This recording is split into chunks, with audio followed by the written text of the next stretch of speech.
Shakib Khan, salute salute salute. মানে mega স্টারডামের definition কি সাকিব খান ভাই প্রমাণ করে দিচ্ছে। যেখানে আজকের দিনে দাঁড়িয়ে একটা সিনেমা হিট হওয়া বা ফ্লপ হওয়ার পেছনে রিভিউয়ের অবদান সব থেকে বেশি। রিভিউ ভালো নাকি খারাপ, বিগত বেশ কয়েক বছর ধরে সাকিব খানের ক্ষেত্রে এই সমস্ত জিনিসের কিছু অস্তিত্বই নেই। তার সিনেমা আসে, লোকে দেখতে যায়, এইভাবেই সাকিব খান কাজ করে যাচ্ছে এবং বড়বাজার তো রিভিউ পজিটিভ রয়েছে। এবং প্রথম দিনে কিরাম বক্স অফিস এসছে আমি তোমাদেরকে বলেছিলাম, একদম অফিসিয়াল ডেটা তোমাদেরকে জানিয়েছিলাম। আজকেও মূলত অফিসিয়াল ডেটাই তোমাদের কিন্তু দেওয়ার চেষ্টা করব। তো সেটা নিয়ে মূলত এখানে কথা হবে। তার আগে ছোট্ট রিকোয়েস্ট, যদি চ্যানেলটা নতুন হয়ে থাকো চ্যানেলটাকে অবশ্যই সাবস্ক্রাইব করে দিও and get the bell icon. ছোট্ট অনুরোধ রইল, আশা করবো প্রত্যেকে চ্যানেলটা একটু হলেও সাবস্ক্রাইব করে দেবে। প্রথমে তোমাদেরকে একটা আমি জিনিস দেখাই। ওখানকার একটা সিঙ্গেল স্ক্রিন রয়েছে উল্কা সিনেমা হল গাজীপুর, ওখানে জাস্ট রেসপন্স দেখো তোমরা। পাগল করা রেসপন্স ভাই, পাগল করা রেসপন্স। জাস্ট রেসপন্সটা তোমরা শুধু দেখো। মানে গেট ভেঙে লোকে ঢুকছে, রীতিমতো সেলিব্রেট চলছে, উৎসব লেগে গেছে। জাস্ট অবস্থা দেখো শুধুমাত্র। এবং তোমাদেরকে আমি আরেকটা জিনিস দেখাই। এটা মূলত হচ্ছে রোমা বলে একটা সিনেমা হল রয়েছে, সেখানে মূলত রাত্রির 12টায় শো ছিল, ঠিক আছে, 12টায় শো। সেই 12টার শো হাউসফুল গেছে, রীতিমতো সিঙ্গেল স্ক্রিন ভেতরে গরম, তো লোকে রীতিমতো আর কি শার্ট ফার্ট খুলে বসে সিনেমা হলে এনজয় করছে। কেউ কেউ মেঝেতে বসে পড়েছে শুধুমাত্র সাকিব খানকে দেখার জন্য। এবং যেটা ওখানকার লোকেরা বলছে যে অনেকেরই কিন্তু যেহেতু রাত্রি 3টে সিনেমা শেষ হবে প্রায়, স্বাভাবিকভাবে রাত্রিরে গাড়ি ফাড়ি পাওয়া যাবে না, তো অনেকে কিন্তু হেঁটে হেঁটে বাড়ি ফিরবে। তাদের কাছে ওগুলো কিছু যায় আসে না এখন, কারণ সাকিব খান তাদের কাছে একটা বলা যেতে পারে মানে একটা শুধু নাম না, একটা ব্র্যান্ড। মানে সাকিবিয়ানসদের পাওয়ার সিরিয়াসলি ভাই মানতে হবে। রাত্রির 12টার শো তারা রীতিমতো মানে হল ভরিয়ে দেখছে। আনবিলিভেবল রেসপন্স, মানে আলাদা করে কিছু বলার নেই। এবার দ্বিতীয় দিনের কিন্তু কালেকশান সাধারণত কী হয়, এখন আমরা দেখি প্রথম দিনের থেকে দ্বিতীয় দিনে কম হয়, তৃতীয় দিনে আর একটু কম হয়। সাকিব খান হিসেবে ডেফিনেশন পাল্টে দিয়েছে।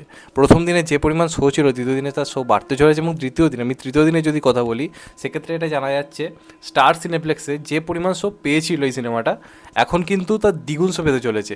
এবং দ্বিতীয় যেটা সর্বোচ্চ ছিল, দাগ হিট আর কি শো যেটা ছিল স্টার সিনেপ্লেক্সে সর্বোচ্চ, এখন বড়বাদের শো তারপরে দ্বিগুণেরও বেশি।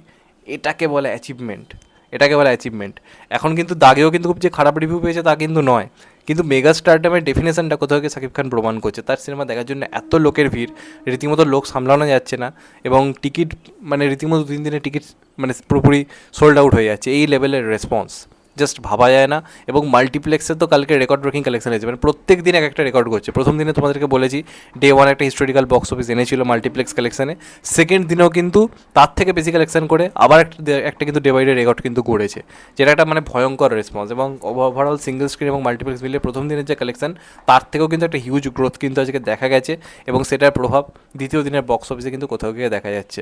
তো প্রথম দিনে আমি তোমাদেরকে বলেছিলাম মোটামুটি 2.5 কোটি থেকে 3 কোটির কাছাকাছি কালেকশন হয়েছিল, মানে আমি অফিসিয়াল ডেটা তোমাদেরকে দেওয়ার চেষ্টা করছি। মূলত এটা কোথাও গিয়ে নেট আর গ্রস বক্স অফিসের ডিফারেন্স তোমরা যদি করো তাহলে একটু হয়তো এদিক ওদিক বেশি হতে পারে। আমি মূলত এটা বলছি সেই দিক দিয়ে বিচার করতে গেলে মোটামুটি 2.5 থেকে 3 কোটি ডে 1 করেছিল, যেটা ইটসেলফ একটা রেকর্ড ছিল। এবার দ্বিতীয় দিনে কিন্তু পুরোপুরি র্যাম্পেজ মোড, ঝড় মোড নিয়ে নিয়েছে। সাকিব খান জাস্ট ইন্ডাস্ট্রি গিলে খাচ্ছে। আমার মানে জঙ্গলি এবং দাগির জন্য রীতিমতো মায়া হচ্ছে, কারণ এই দুটো সিনেমা ভালো হয়েছে, কিন্তু রিভিউ খুব পজিটিভ ওই দুটো সিনেমারও, কিন্তু তারা জায়গা অর্জন করতে পারছে না। সাকিব খান পুরো ইন্ডাস্ট্রি গিলে খেয়ে ফেলছে একা নিজের কাঁধে, মানতে হবে। এবং সেই যা কালেকশন দিচ্ছে, বাদবাকি 5টা সিনেমা যদি সুপারহিট হতো, যে কালেকশন করতো লাইফ টাইমে, সেটা সাকিব খান এক একটা দিনে করছে। এই হচ্ছে মানে ম্যাডনেস সাকিব খানের প্রতি দর্শকের, এই হচ্ছে সেই ম্যাডনেসটা। তো দ্বিতীয় দিনে যেটা কালেকশন, যেটা তথ্য উঠে আসছে, দ্বিতীয় দিনে কিন্তু প্রায় 4.25 থেকে 4 কোটির কাছাকাছি কিন্তু কালেকশন যেতে চলেছে, মানে হয়েছে মোটামুটি। এবং সেক্ষেত্রেই যাই আমরা যদি হিসেব করে দেখি, মোটামুটি কিন্তু 2 দিনে 7 কোটি। ভাবো একটা বাংলা সিনেমা, বাংলাদেশের মতো একটা ছোটো ইন্ডাস্ট্রি যেখানে হল সংখ্যা লিমিটেড, কিন্তু যেহেতু হলগুলো বড়, এক একটা হলে প্রায় 1000-1200 করে লোকজন হয়, এবং টিকিট প্রাইসটা মোটামুটি একটু মোটামুটি 200, 150, 250 এরকম লেভেলে। তো ভাবো শুধুমাত্র তার স্টারডামের দৌলতে একটা শোয়ে, প্রত্যেকটা শোয়ে 1000টা করে লোক হচ্ছে, কাতারে কাতারে লোক জাস্ট গিজগিজ করছে, রীতিমতো মেলা পড়ে গেছে। মানে ঈদের মেলা একদিকে, সাকিব খানের সিনেমা একদিকে হয়ে গেছে। লোকে সেলিব্রেট করার জন্য একটা মাধ্যমে খুঁজে নিয়েছে, সাকিব খানের সিনেমা দেখতে যাবো। এই লেভেলের হচ্ছে ম্যাডনেস, জাস্ট ভেবে দেখো সিরিয়াসলি। এবং বড়বাদের রিভিউ যেহেতু পজিটিভ, এই ঝড় এত সহজে থামবে না। আমার তো মনে হয় ডে 3তে আবার ডে 2 থেকে বেটার কালেকশন আসতে চলেছে, এটা আমার কোথাও গিয়ে মনে হয়। তো 2 দিন মিলে টোটাল কালেকশন কিন্তু প্রায় 7 কোটি ছুঁই ছুঁই, যেটা আনবিলিভেবল একটা রেসপন্স। এবার দেখা যাক এই কালেকশনটা কোথায় গিয়ে পৌঁছয়, আজকের রেসপন্সটা কেমন আসে। কারণ আজকের শো কিন্তু আরও বাড়তে চলেছে বিভিন্ন জায়গাতে, প্রত্যেক দিনে দেখো নর্মাল দিনেও শো বাড়ানো হচ্ছে। তাহলে রেসপন্সটা বুঝতে পারছো কোথায় গেছে।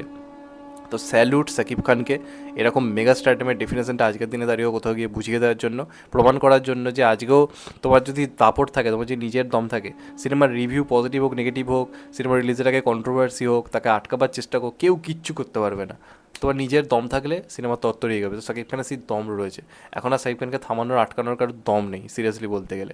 এখন ইন্ডাস্ট্রির মানে ওয়ান ম্যান ইন্ডাস্ট্রি বলতে যা বোঝায়, ইন্ডাস্ট্রির প্রথম এবং শেষ কথা বলতে যা বোঝায়, যার কথায় বলা যেতে পারে বাঘে গরুতে এক ঘাট মানে গোয়ালে জল মানে ঘাটে জল খেতে পারে, সেরকম জায়গায় সাকিব খান পৌঁছে গেছে। যদিও বিগত বহু বছর ধরে তাই ছিল, কিন্তু এখন সেটাকে অন্য লেভেলে নিয়ে গেছে। ইন্ডাস্ট্রিটা বড় হচ্ছে, এটা সবথেকে বড় দরকার। শুধু নিজের কথা ভাবছে না, এমন সিনেমা আনছে যেটা বাংলাদেশ ইন্ডাস্ট্রিতে তাক লাগিয়ে দেওয়ার মতো। এটা আমার মনে হয় সাকিবিয়ানসদের জন্য সবথেকে সেরা টাইম এখন যাচ্ছে। তো যাই হোক, এটাই ডে টুর বক্স অফিস তোমাদেরকে দিলাম। চ্যানেলটা নতুন হলে চ্যানেলটা সাবস্ক্রাইব করে দিও and get the bell icon. ভালো থেকো সবাই, টেক কেয়ার, নমস্কার, আবার দেখা হবে। এখন তো বাই, সবাই ভালো থেকো, সুস্থ থেকো, নমস্কার, টেক কেয়ার, আবার দেখা হবে, ভালো থেকো সবাই।